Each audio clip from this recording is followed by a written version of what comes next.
Good morning students, स्वागत है आपका ब्राइट स्कूल की ऑनलाइन क्लासेज में। स्टूडेंट्स, आज का हमारा टॉपिक है आधुनिक भारत में होने वाले वैचारिक परिवर्तन और सामाजिक परिवर्तन। यानी जो वर्तमान जो भारत है, आधुनिक भारत है, इसमें होने वाले जो वैचारिक विचारों का जो परिवर्तन है और समाज सुधारक जो समाज में हुए जो सुधार है, उनके बारे में आज हम इस विस्तृत चर्चा करेंगे। भारतीय समाज को प्राचीन काल से ही बहुत उन्नत संस्कृति विरासत में प्राप्त हुई है। कहने का मतलब है कि जो भारतीय समाज है उसको प्राचीन काल से ही हमारे पूर्वजों द्वारा जो एक बहुत ही उन्नत, अच्छी, विकसित जो संस्कृति है वो विरासत के रूप में प्राप्त हुई है। यद्यपि इसको बनाए रखने के निरंतर प्रयास होते रहे हैं, फिर भी कतिपय कारणों से समाज में रूढ़ियों ने स्थान बना लिया और उनमें दोष पैदा हो गए। यानी इसको बनाए रखने के लिए हमने काफ़ी प्रयास किए हैं, लेकिन फिर भी कई ऐसे कारण थे जिनके कारण हमारे समाज में जो अनेक जो रूढ़ियाँ हैं, कुरीतियाँ हैं, वो पैदा हो गई। हमारे समाज में कुछ दोष पैदा हो गए थे, किंतु उनके समाधान के लिए समाज जागृत रहा। वह समय समय पर उनमें व्याप्त रूढ़ियों को दूर करने के प्रयास भी किए।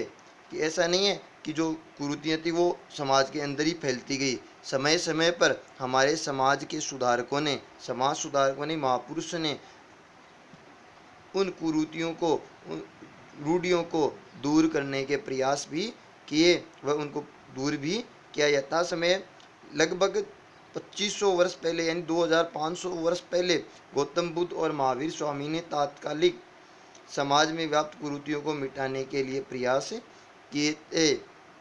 गौतम बुद्ध जिन्होंने बौद्ध धर्म के संस्थापक माना जाता है, वह महावीर स्वामी जिन्होंने जैन धर्म की स्थापना की थी, तो उन्होंने भी उस समय तात्कालिक समाज में जो भेदभाव थे, छुआछूत थे, ऊंच नीच का जो भेदभाव था, उन बुराइयों को मिटाने के लिए प्रयास किए थे, उन कुरीतियों को मिटाने के प्रयास किए। और उनके बाद में भी भक्तिकालीन जो संत थे, उन्होंने जो मध्यकाल में, जो प्राचीन काल के बाद में मध्यकाल आया था, उसमें अनेक जो धार्मिक कर्मकांड के नाम पर जो पाखंड फैल गए थे हमारे धर्म में, हमारी संस्कृति में, उन कर्मकांडों को मिटाने के विरुद्ध अलग जगाई थी, लोगों को जागरूक किया था। 19वीं सदी में भारत में अंग्रेजों का साम्राज्य स्थापित हो चुका था। यानी 1757 प्लासी के युद्ध के बाद में भारत में अंग्रेजों का यहाँ पर साम्राज्य स्थापित हो गया था, आधिपत्य स्थापित हो गया था। और उनका अधिकार होने के कारण पाश्चात्य शिक्षा व दर्शन का प्रचार हो रहा था, क्योंकि उनका आधिपत्य था, तो उन्होंने पाश्चात्य जो पश्चिम देशों की जो सभ्यता है, संस्कृति है, उसका प्रचार प्रसार यहाँ शुरू कर दिया।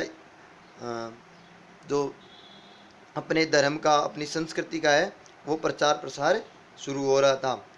उस समय के भारतीय समाज में सती प्रथा, बाल विवाह, प्रथा प्रथा, जाति प्रथा, कन्यावध जैसी कुरीतियाँ प्रचलित थी। यानी जब अंग्रेजों का शासन काल आता, 18वीं 19वीं सदी थी, उस समय हमारे समाज में अनेक जो कुरीतियाँ थी, अनेक बुराइयाँ थी, जैसे सती प्रथा है, बाल विवाह है, प्रथा प्रथा है, जाति प्रथा है, कन्यावध है, ऐसी बहुत सारी कुरीतियाँ हमारे समाज में फैली हुई थी। इसलिए अंग्रेजों ने इन कुरीतियों के बहाने हम संपूर्ण भारतीय सभ्यता व संस्कृति की आलोचना प्रारंभ कर दी। यानी हमारे समाज की, हमारी संस्कृति की बुराई करना शुरू कर दिया, उसका मजाक बनाना शुरू कर दिया था। अंग्रेजों ने भारतीय संस्कृति और रीति रिवाजों की अच्छाइयों को देखने की जगह मात्र बुराइयों को उजागर करने पर जोर दिया। यानी जो भारतीय जो संस्कृति की जो अच्छाइयाँ थी, उनका प्रचार प्रसार नहीं किया, उनके बारे में उन्होंने बात नहीं की। उनके बात करने के बजाय जो समाज में जो बुराइयां थी, हमारे में जो कुरीतियां थी, उनके बारे में उन्होंने बढ़ चढ़ कर क्या और अपने धर्म का प्रचार प्रसार करना शुरू कर दिया। जो ईसाई धर्म था उसका प्रसार करना शुरू कर दिया कि आपकी संस्कृति में तो ऐसी बुराइयां हैं, इस तरह देखो कितनी बुराइयां हैं, इस प्रकार है। तो वो धर्म के नाम पर और संस्कृति के नाम पर बुराइयां करने लग गए और अपने धर्म और संस्कृति का प्रचार प्रसार करने लग गए। कुछ पढ़े लिखे जो नवयुवक थे, वो भी इनकी देखा देखी समाज की बुराइयां देखने लग गए। वो भी हमारे समाज में जो बुराइयां थी उनको करने लग गए, जिसने भारतीय समाज में चिंता व्याप्त हो गई, जिसके कारण भारतीय समाज में एक तरह की चिंता व्याप्त हो गई कि किस तरह से हमारी जो संस्कृति है इसका विनाश हो रहा है। ऐसे समय में भारतीय प्रबुद्ध वर्ग, जो शिक्षित वर्ग था, ने समाज में फैली इन कुरीतियों को दूर करने का प्रयत्न किए, कोशिश करना शुरू किया। इन लोगों ने प्राचीन वैदिक जो साहित्य का अध्ययन करके समाज को यह बताया कि उनके सभ्यता व संस्कृति श्रेष्ठ है, तथा जिन कुरीतियों के कारण आज समाज व धर्म की आलोचना हो रही है, उन कुरीतियों का प्राचीन धर्म व साहित्य में कहीं कोई आधार व अस्तित्व ही नहीं है। यानी लोगों ने, इन प्रबुद्ध वर्ग के लोगों ने प्राचीन जो साहित्य है, वेद वगैरह है, जो महाभारत गीता, जो हमारे जो प्राचीन साहित्य है, उन ग्रंथों का अध्ययन करके लोगों को इस प्रकार से जागरूक किया, समझाया कि जो बुराइयां वर्तमान में जो हमारे समाज में जो कुरीतियां फैल रही है, इन कुरीतियों का हमारे प्राचीन धर्म में, हमारी संस्कृति में कोई भी अस्तित्व नहीं है। ये तो बाद में पनपी हुई जो बुराइयां है, उत्पन्न हुई बुराइयां है। ये कुरीतियां कालांतर में कभी अज्ञानतावश व कभी परिस्थितिवश हो प्रचलित हो गई थी, तथा इन्हें दूर किया जाना आवश्यक है कि या तो ये हमारे अज्ञानता के कारण या परिस्थिति ऐसी थी जिनके कारण ये कुरीतियां हमारे समाज में उत्पन्न हो गई है, और इनको मिटाना जरूरी है, दूर करना आवश्यक है। इन समाज सुधारकों में से कुछ ने सरकार को प्रेरित किया कि वह कानूनों का निर्माण कर लोगों को इन कुरीतियों का पालन करने से रोके, यानी इन कुरीतियों को मिटाने का प्रयास किया, सरकार से प्रयास किया कि इन कुरीतियों को मिटाया जाए, आप ऐसे कानूनों का निर्माण करो जिससे ये कुरीतियां समाप्त हो जाए। वहीं कुछ अन्य समाज सुधारकों का मानना था कि लोगों को समझाकर इन कुरीतियों को दूर किया जा सकता है। तो कुछ लोगों ने तो सरकार से अपील की, व कुछ ने लोगों के बीच जाकर उनको समझाया कि इस प्रकार से हम अपने समाज का विकास कर सकते हैं, इन बुराइयों को मिटा सकते हैं। इस तरह आधुनिक भारत में अनेक महापुरुषों ने समाज सुधार के प्रयास किए। अब कुछ जो महापुरुष हैं उनके बारे में हम इसमें अध्ययन करेंगे। तो पहला है राजा राममोहन राय।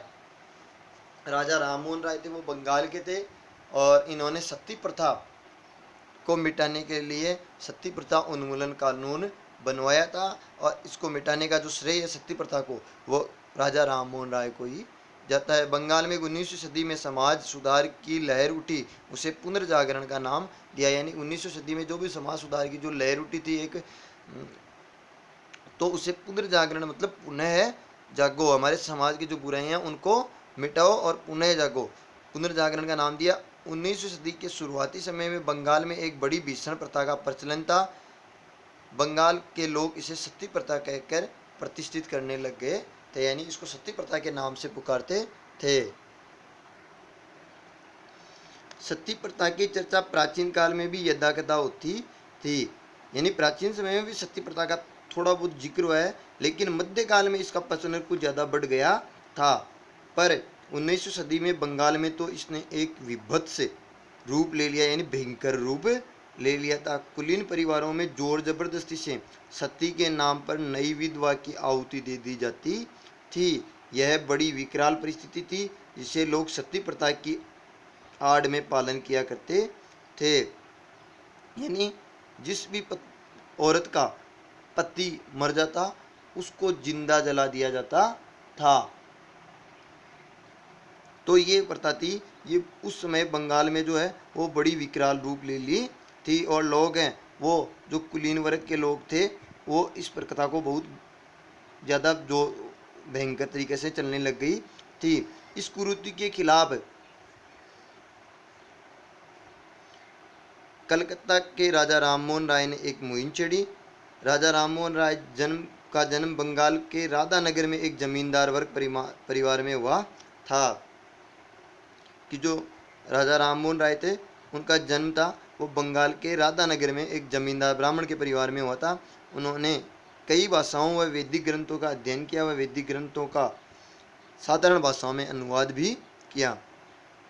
राजा राममोहन राय ने भारत के धर्म ग्रंथों का विश्लेषण करके यह बताया कि कहीं पे भी यह नहीं कहा गया है कि जिस स्त्री को अपने पति की मौत पर अपने आप को आग में झोंक देना चाहिए। यानी अब जिस स्त्री का पति मर गया है उसको अपने आप को आग में झोंकने के बारे में कहीं पे भी हमारे साहित्य में ऐसा, हमारे जो प्राचीन जो ग्रंथ हैं उनमें ऐसा कहीं पे भी कोई वर्णन नहीं मिलता है, कहीं पे भी नहीं लिखा हुआ है। राजा राममोहन राय ने अपनी बातों के आधार पर अंग्रेजी शासन को भी सहमत होने पर बाध्य कर दिया, लोगों को प्रेरित किया।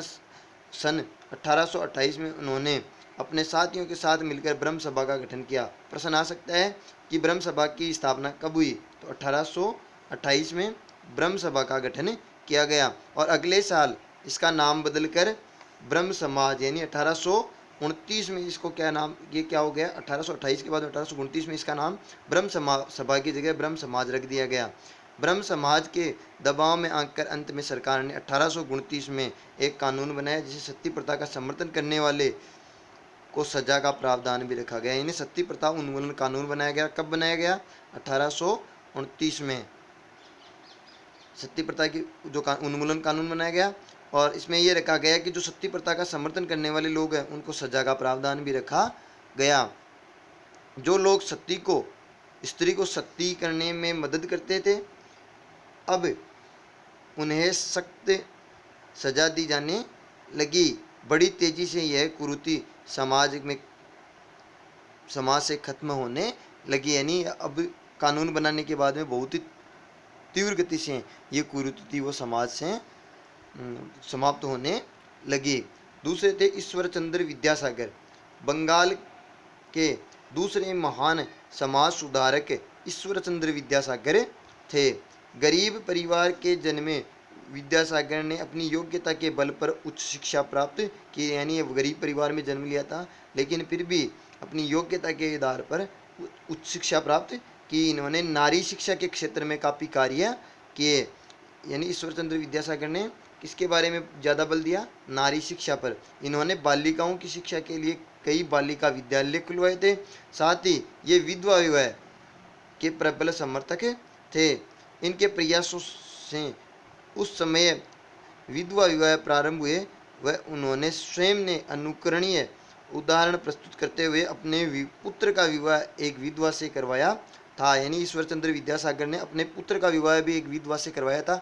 उस समय विधवा विवाह का जो है वो समाज में विधवा विवाह नहीं होते थे, इसलिए लोगों को समझाया, जागरूक किया और विधवा विवाह को शुरू कराया। और अनुकरणीय उदाहरण के लिए उन्होंने अपने पुत्र का विवाह भी एक विधवा से करवाया था। इनके प्रयासों से 1856 में विधवा पुनर्विवाह अधिनियम, प्रश्न आ सकता है, विधवा पुनर्विवाह अधिनियम कब पारित हुआ, 1856 में विधवा विवाह को मान्यता दी गई, पुनः मान्यता दी गई। इस प्रकार हमने ईश्वर चंद्र विद्यासागर और राजा राम मोहन राय के बारे में पढ़ा।